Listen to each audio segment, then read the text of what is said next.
Hello tout le monde, j'espère que vous allez bien. Aujourd'hui on se retrouve pour une nouvelle vidéo qui sera une vidéo tier list de toutes les championnes de SmackDown.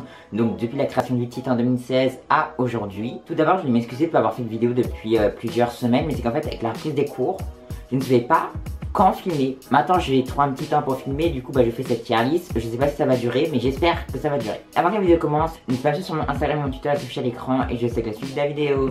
Normalement vous voyez mon écran d'ordi et voici la tier list que j'ai trouvée sur le site des tier list. Donc c'est pas moi qui crée la tier list, du coup elle est pas rangée dans l'ordre.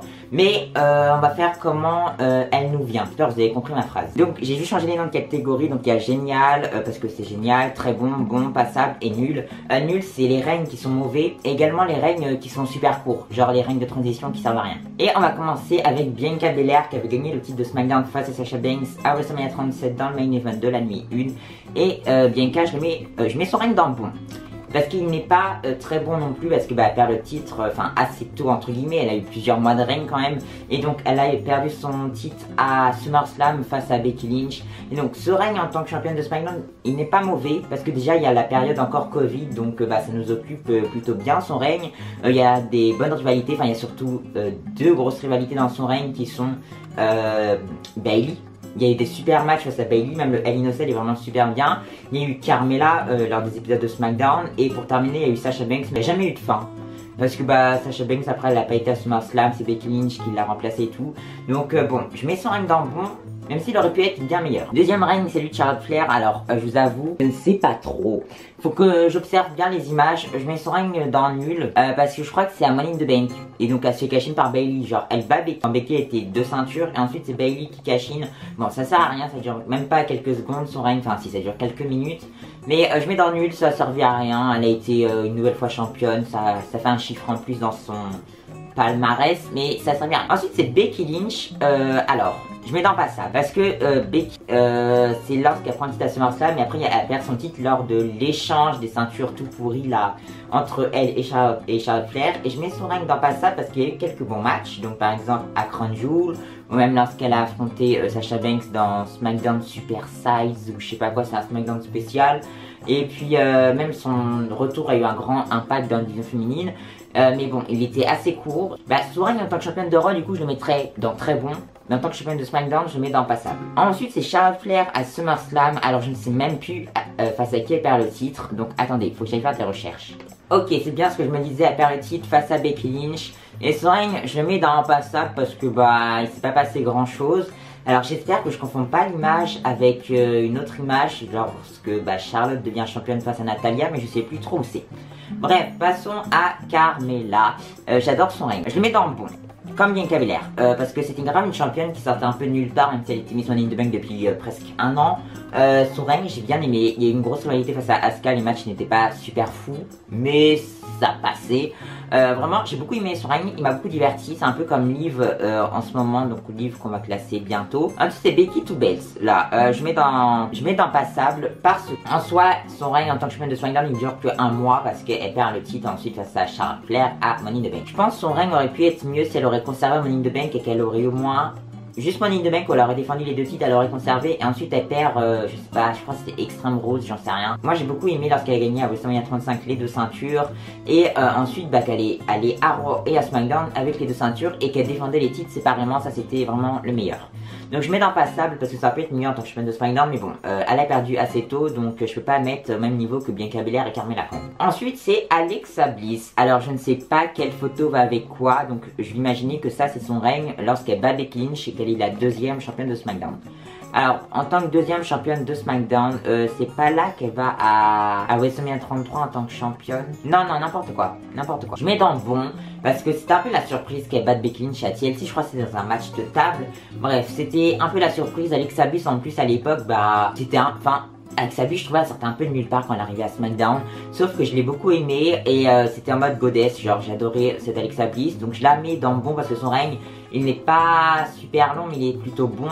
Et ensuite elle perd le titre à Elimination Chamber face à Naomi. Et ensuite, on va la classer tout de suite, la prochaine Alexa Bliss. Elle reprend le titre, je crois dans un épisode de SmackDown banal, et elle repère à WrestleMania 33 une nouvelle fois face à Naomi parce que Naomi a fait son retour de blessure.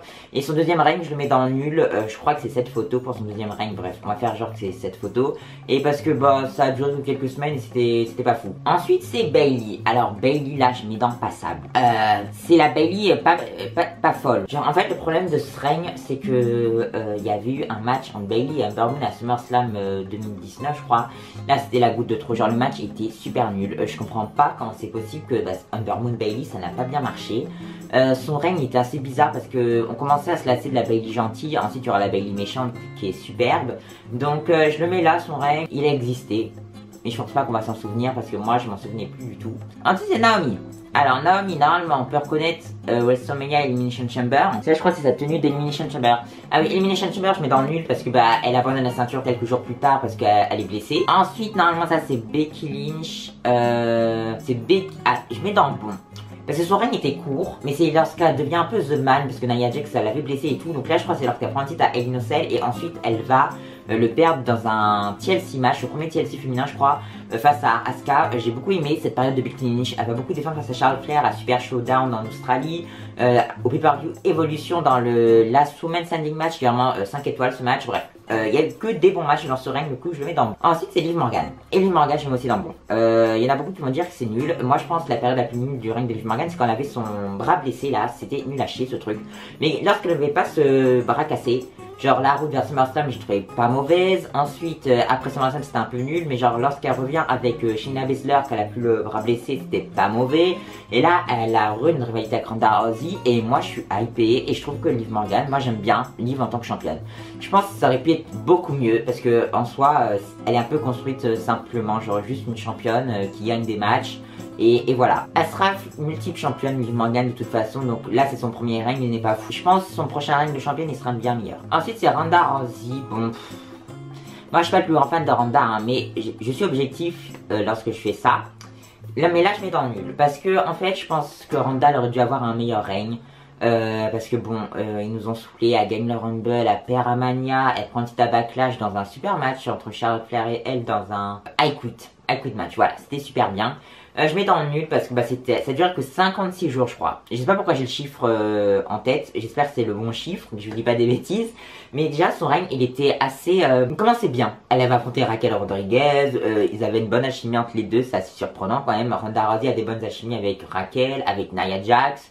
Charlotte Flair, ça dépend des matchs. Et ensuite elle perd face à Liv Morgan à Money in the Bank. Elle avait affronté Natalya juste avant. Bref, le match n'est pas mauvais. Parce que enfin, je trouve on est assez dur avec Ronda Rousey. Enfin, il y en a beaucoup d'entre vous qui sont assez durs avec elle. Mais moi je trouve ça allait. Même si son catch en ce moment je trouve il est un peu fouillis.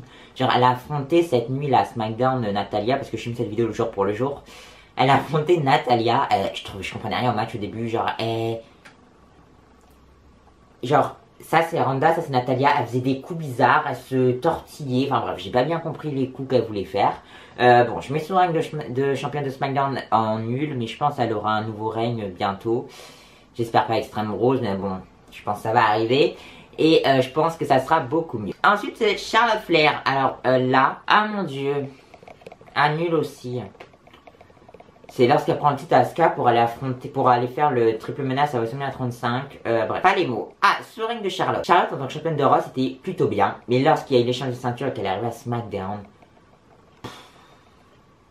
Je mets dans passable parce qu'il y a eu un bon match face à Naomi. Mais c'est quoi ça? Elle défendait même pas pay-per-view. Elle a défendu face à Toni Storm, face à Naomi. Elle a été à Elimination Chamber dans un tag team match. Bref, je mets ça dans passable parce que je pense que Charlotte elle aurait dû défendre au Rumble. Elle aurait dû défendre à Day One. Elle aurait dû défendre son titre et pas faire comme ils ont fait là. Ensuite encore Charlotte. Attendez, ça il te dit. Ah oui, nul aussi. C'est quand elle prend le titre à Bayley à Hell in a Cell. Mais ensuite Bayley lui reprend lorsqu'elle a son nouveau personnage. Natalya, je mets dans le bon. Désolé, pour moi c'était un peu la surprise. Natalya championne. Et puis moi j'aime bien Natalya. Donc je mets dans le bon, même si elle défend que face à Charlotte, je crois bien. Et c'est comme ça. Asuka, je mets dans le bon aussi, parce que en fait ça a changé de Charlotte Flair, de Bayley et de Becky. Le règne n'est pas si mauvais que ça à part sa défaite. Elle défend face à Becky au Rumble. Enfin bref, le règne d'Asuka, il était plutôt simple. Ensuite c'est Naomi. Je mets dans passable. Naomi, elle a eu un long règne. Dommage qu'il ait été aussi nul. Elle défend que face à Lana. Bref, je mets dans passable. Dommage pour elle. Sasha Banks. Bon, il faut être objectif dans la vie et ça commençait bien, ça a mal terminé. Je mets ça dans le bon. Elle a défendu face à Carmella dans sa première rivalité, ensuite face à Nia Jax à un moment. C'était nul un peu la fin de règne de Sasha Banks parce qu'elle a fait tag team avec Bianca Belair pendant 2 pay-per-view, je crois bien. Et elle a perdu ensuite à WrestleMania et c'était une très belle fin de règne. Ensuite, c'est encore Charlotte et Charlotte, je sais plus là.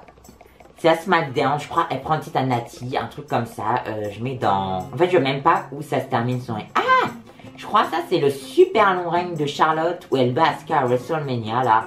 Et elle perd face à Carmella. Je mets dans bon. Je mets dans bon. Ensuite, le règne de la première championne de SmackDown, je mets dans très bon, parce que c'est la première championne de SmackDown. Et juste pour ça, je mets dans très bon. Et ensuite, c'est Bayley que je mets dans génial. Bayley, je voulais pas la mettre dans génial à la base, mais je vois que j'ai mis personne dans cette catégorie.